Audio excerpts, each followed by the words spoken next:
Home Depot the other day to look at dryers, and I didn't really want to fix my dryer because I have issues with my back, and I'd done already fixed it in April. Um, so I was like, well, maybe I'll just buy a dryer to match my washer. Um, so I went to Home Depot, and they wouldn't sell me a floor model that they had. They said that they don't do that, even though that's where I got my washer, right off the floor. So what was really wrong with my washer? Why'd they sell me that one? But they won't say. They explicitly said they don't do it like that, but yet they did it like that for the washer. Anyways, I was gonna buy a matching one. They said something about how to order it. It was gonna be like in December before I could get it, and I said, well, I'll just order the parts to fix my dryer, and they'll be in 2 days, which they were. So now I'm going to attempt to replace the element, and while I'm at it, I'm going to go ahead and replace all of the switches and thermal fuses, um, just to make sure, even though I'm getting continuity between them, that doesn't always mean that they're good. So I always replace all of the sensors and whatnot, even if I'm showing continuity. So briefly, just going to kind of, run everybody through that in case they happen to want to try to fix their dryer, or they have a dryer just like mine. I said, I got like a 20-year-old dryer that, once I fixed it, runs like new, but sometimes it lasts for a few years. Sometimes it's like 8 months. You never know, but $40 is certainly way cheaper than, $600 to $2,000. So like maybe I can save a few people a few bucks, and I'm cool with that. I sleep better at night knowing I, save money and help other people save money as well. So let's get started. First thing you're going to need is a new heating element. And if you get the kit, it should come with all of the extra sensors and goodies that are involved. I would suggest replacing all of them at the same time. Even if your ohm meter, if you choose to check it with an ohm meter, or to do it the cheese way, where you just tape the wires together and then turn it back on and see if it works after that. That also works.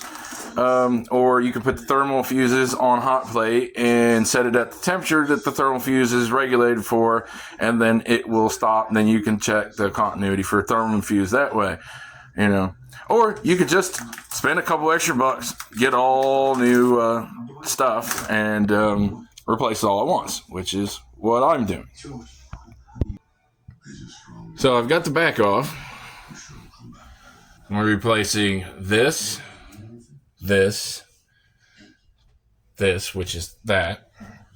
That's the heating element, and that's the high-low fuse.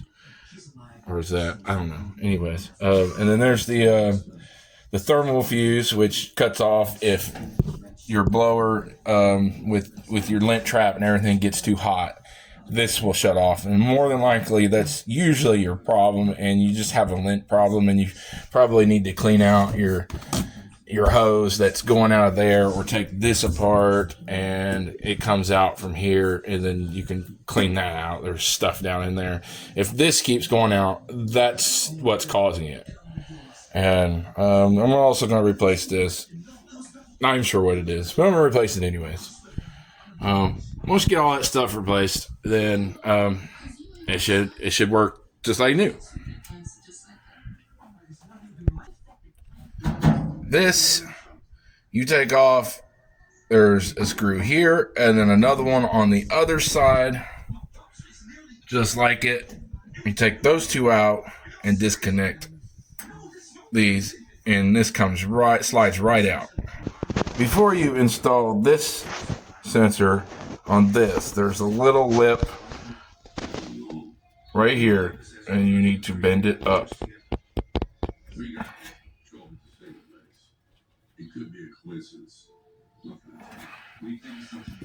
And then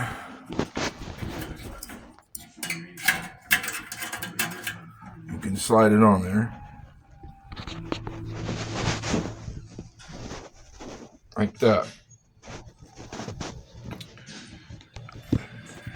And then this piece slides on to that piece. That. Now that you have your sensor in place, you want to slide your heating element right back up in there, just like that, and then replace the screws. I would suggest before you take this off, leave the wires that you can on the old part, so it makes easy reference for what goes on the new part. I had a little problem with this clip being too loose, so I took my needle nose and pulled it off and just kind of gave it a little crimp just to snug it up so that it won't slip off whenever the dryer's on or vibrating. Always a good idea. Just to be careful not to break your clip, because they're hard to find. Same thing I did with this one is a completely new crimp because it had burnt up here. I cut it back to new wire. I had a very difficult time finding a right size that fit this part right here. That's where it goes. Auto parts store, they were too small. True Value, too small. Tractor Supply, too small. I found this at an auto parts store at AutoZone, and it was just a hair too big, but, I crimped it to make sure it was snug, and it's working pretty good. Pretty good. I'm not worried about that coming off or being loose anymore. And I had plenty of extra wire to deal with, so I cut it about, where the burnt part of the wire was, back that far. Put your old part aside for future reference. Put an X on it if it's bad, like that. And then just kind of put it aside for future reference. In case you need to order it again, then you don't have to take it apart to order it. You got a bag somewhere, and you're like, oh, part number is right here, blah, blah, blah. Next sensor we're going to remove will be this one. You can tell this one by the distinct little clip right there that slides into this little hole. Now that you've replaced that, let's move on to the thermal fuse.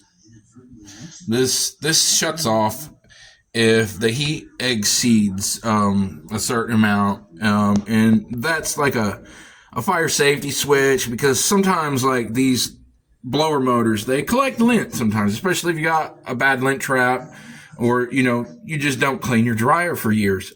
Just little pieces of trash and lint get eventually trapped inside there, or your outside vent or wall vent is a lot of times the same problem. Anyways, when those get clogged up, this heats up and then this shuts off, and that prevents you from having a fire. You can bypass this to test it. I would not suggest leaving it like that. If you don't have an ohm meter, you can test it like that, see if that's what the problem is with your dryer. You could just take these off, hook these two wires up, tape them together, turn them back on. If it works after that, then it's this fuse. But do not, I repeat, do not run it thinking, oh, I fixed it, because, if it does overheat and there is fire, it's not going to stop. It's not going to shut itself off. Now that that's on, we'll move down to this one. Don't remember what that is, but we're going to replace it too. Now that we have everything put together, it's time to plug it in and test it to see if it works. And if it does, then we're not done yet, because then we're going to take this off. And even though I cleaned it 6 to 8 months ago, we're going to pull the back of this off and show you how to do that and see if there's anything living inside here that should be there. That could also cause, I looked this up, it's another thermal sensor. It cuts off at like, what is it, 155 Fahrenheit? Yeah, that's what it is. Anyways, this being clogged up with a lint filter, sometimes your kids or your husband or whatever, they got stuff in their pockets, paper or whatnot, it all comes out and it comes through your filter. anything that gets past your filter, your lint filter, will come here. And then this goes out through here. So we want to check that out. And that's what you're looking for, that beautiful hot glow. Yeah, that means we are cooking chicken. Well, no, we're drying clothes. Don't cook your chicken in your dryer. Now it's working, but we're not done yet. Let's pull this panel off and check and see if there's some crap in there we need to clean out first. You gotta take the lint trap out and then take the screws out, which is what my daughter's doing. Hopefully she don't lose the screws, because I didn't want to get up, because, you know, my back's bad, and once I get down here, I'm pretty much down here. I only got one getting up in me, so. What do you want me to do with them? Here, hand them to me, so you don't lose them. I'll put them on my magnet. Keep a magnet or something to keep your screws on. There's like rust under that. Now that she's removed that and the filter, and I removed the screws off of this, should be able to just pull this right out. You want to hold that for me?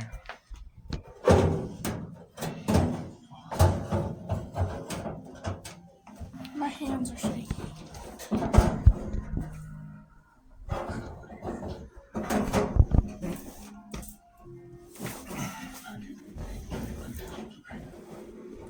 I'm just going to slide this forward so I can see what's in here.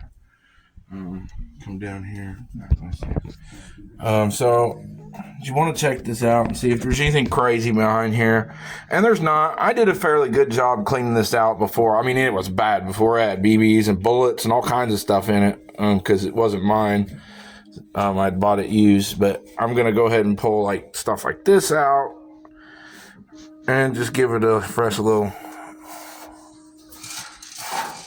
See, look, there's a BB right there. Somebody washed their jeans with buckshot or something, and there were 22 shells in there. 22 shells of bullets and 9mm are things that you don't want rolling around in here, you know. Stuff like that. Make sure, you know, if you buy a dryer used, this is probably the first thing I would check out, because we don't want accidental gunshots from drying clothes. Once you make sure that that's clean and clear, pull out what you need to pull out. Maybe get a vacuum. Ask your daughter to throw away this stuff that you picked out. Dad. And then she says, Dad. and then we're going to put this right back where we got it. These two screws are a little bit tricky. I would suggest using an extension, and there's a little finger hole right here. Just use your left hand and kind of slide your finger with the screw in your drill bit and kind of guide it in there and get it stuck in there and start it with your drill bit, you know, and the screw actually already attached. Both here and here, you can see the little finger holes. You can just, I got giant gorilla paws, so it was a little difficult for me. And almost impossible without, I had a couple little extensions I had to use. The rest of them, you know, fairly easy. Or even if you just have a hand tool with this fitting, work just fine. Now that we got these attached, we go back up here, up top, and put our screws back in. And then put the back on. Now that you've replaced these two screws and this is not going anywhere, go ahead and clean and replace your filter. Now let's put the back on. Before I put the back on, I noticed that this ground wire right here, it's kind of rubbing up against this this plate right here. And I just want to kind of make sure that it's not hitting this metal. So I'm going to put a piece of black tape over this. Back on there, you can put your exhaust back on. Make sure it's nice, snug and tight. I would suggest maybe getting a solid semi-rigid instead of doing what I got with this little accordion type. It's not the best in the world, but I'm going to use it because it's still good for right now. If I ever replace it with a newer model, I'll probably go with semi-rigid, just for more stability and better airflow. But this was a little tricky to get back on. Sometimes, like, if you can't get the screw holes to line up, this took me a long time to learn, but if you just kind of put some pressure in the middle, it pushes this in, and it'll help you line up these screw holes. So, yeah, do that. And now that you got this all good and ready to go, you can enjoy your dryer again. And, yeah. And now I'm done fixing the dryer, and my next mission is to get up off the floor, and my back is already not happy. So yes, we will do that, and yeah, I need one of those little button thingies because like I can't get up. I was able to get up off the ground, so I wanted to show you this. After you get all your parts and everything, all your extras, I still have a bag from last time I fixed with all good sensors and parts. Just kind of keep that all together for next time. And yes, 20-year-old dryer, Whirlpool, working like new again. So I was going to spend about $700-800 at Home Depot to like buy a new one, just because I didn't want to do all that again, and they didn't want to sell me a floor model. So I $40 saved me $700-800. If you guys want to save that too, yeah, try it. Like and subscribe.